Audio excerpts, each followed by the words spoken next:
This warming is already continuing because the recent report shows that 2024 was a record high coal production and use, Yeah, right? yeah, And we're yeah, still continuing warming the planet. And it yeah. means that even if we stop using fossil fuel, the warming will still continue for the next few years at least, It will because it it, will warm a bit and then it will stabilize. But I mean, the fact is that I think even if you stabilize the temperature now at 1.5 or in another 10 years at 1.8, Mhm.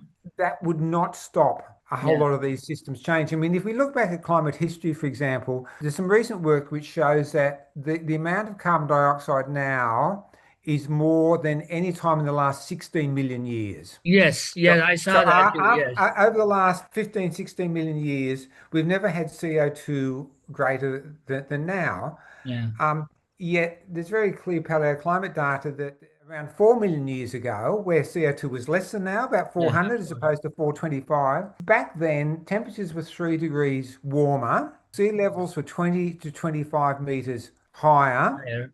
Mhm. There was no ice on Greenland, and beech trees were growing in Antarctica for less CO2 than now. So, I mean, the idea, I mean, coming back to net zero, the idea that we still got a carbon budget left is mad. Yeah, I mean, when people say to me, "Oh, how much carbon budget? When will you be at zero?" And I keep on saying, "Yesterday." And I'm not being silly. I mean, it's actually yeah, true. I mean, yeah. we should have been yesterday. So, I mean, we had a great Australian science called Will Steffen, who's no longer with us, who was the lead author of a famous 2018 paper on hothouse Earth, where he said the various sorts of feedbacks we're talking about, it gets warmer, you melt ice, sea ice.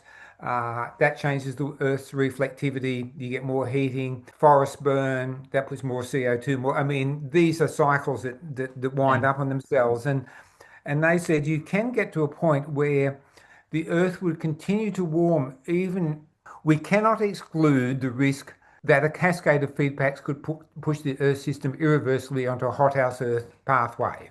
Mm. Everyone said, oh, it couldn't really be true. But I mean, it now does appear to be true that True. in many ways, the climate system is more sensitive to temperature change than people thought. I think that's one of the big lessons. I mean, climate models have got future warming pretty much right, but the way at which these systems, the ice sheets and the forests have reacted is beyond it. And we're now maybe on the edge of that system. So absolutely 2 degrees is no good, but 1.5 is no good either.